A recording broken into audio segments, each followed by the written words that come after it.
Assalamu alaikum 6th class. How are you students? I hope you all will be fine and safe at your home. 6th class.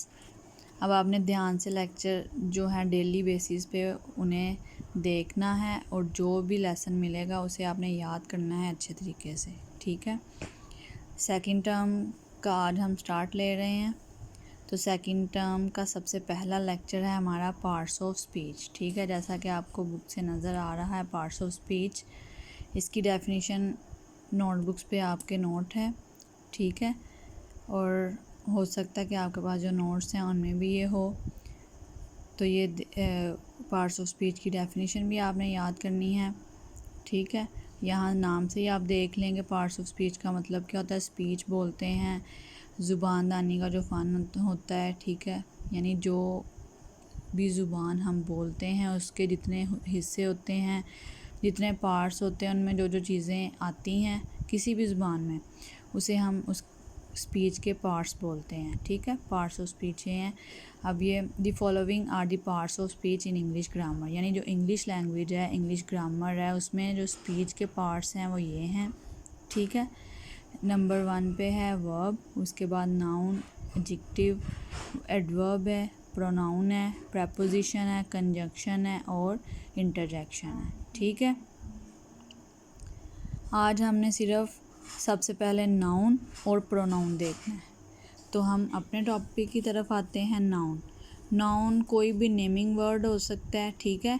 किसी भी चीज़ का नाम naming word इसको बोला जाता है, यानी इसमें नाम आते हैं, चाहे वो इंसानों के नाम हो, चीज़ों के नाम हो, जानदारों के, बेजान चीज़ों के, या किसी शहर का, किसी जगह का, कोई भी नाम इसमें नाउन में आता है, ठीक है। यहाँ से डेफिनेशन इसकी देख लें आप अपने नोट्स में, जो डेफिनेशन है आप वहीं से याद करेंगे, ठीक है। A noun is a naming word used to refer to people, ठीक है। ऐसे नेमिंग वर्ड जो रिफ़र करते हैं लोगों को, एनिमल्स जानवरों को, ऑब्जेक्ट्स चीज़ों को, सब्सटेंसेस, ठीक है। सब्सटेंसेस, स्टेट्स बोलते हैं हालतों को, सब्सटेंसेस अशिया होती हैं, इवेंट्स त्यौहार, आइडियाज़ ख़यालात एंड फीलिंग्स और जो एहसासात होते हैं, ठीक है। यानी जो नाउन्स होते हैं वो नेम होते हैं, चाहे वो किसी फीलिंग का नाम हो, किसी स्टेट का नाम हो, किसी सब्सटेंस का नाम हो, या किसी शख्स का, किसी पर्सन का, किसी जानवर का, किसी भी चीज़ का नाम हो सकता है, ठीक है।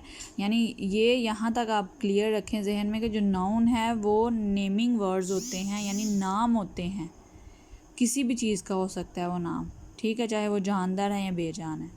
आपने डेफिनेशन वहीं से याद करनी है। एग्जांपल यहाँ पे देख लें, अमजद है, इकबाल है, लायन है, डॉग है, कैट है, बेशुमार एग्जांपल्स हैं, आप कुछ भी यहाँ पे कोट कर सकते हैं। अब देखें नेक्स्ट पे है जो हमने प्रोनाउन। प्रोनाउन क्या होता है? प्रोनाउन आर वर्ड्स, यानी प्रोनाउन वो वर्ड्स होते हैं, वो अल्फाज होते हैं that are used in place of nouns in sentence, ठीक है। जो किसी फ़िक्रे में नाउन की जगह पे इस्तेमाल होते हैं, ठीक है। वो वाले जो लफ्ज़ होते हैं, वो वाले वर्ड्स जो किसी फ़िक्रे में नाउन की जगह पे आएँ, नाउन को रिप्लेस करें, उसको हम इंग्लिश ग्रामर में प्रोनाउन का नाम देते हैं, ठीक है। एग्जांपल्स इसकी आप देख लें, I, we, me, my, you, he, she, it, ठीक है। ये सारे प्रोनाउन हैं। एक बार दोबारा से सुन लें, प्रोनाउन किसी भी वो नाउन की जगह पे जो वर्ड्स इस्तेमाल होते हैं उन्हें हम इंग्लिश ग्रामर में प्रोनाउन का नाम देते हैं। ये एग्जांपल्स हैं उसकी, I, we, they, you, he, she, it, ठीक है। ये सारे प्रोनाउंस होते हैं। आपने डेफिनेशन अपने नोट्स में से ही करनी है, ठीक है। आई होप आपको समझ आई होगी। अब आपने डेफिनेशंस को अच्छे तरीके से समझना है, इसको याद करना है, ठीक है। ओके, अल्लाह हाफिज़।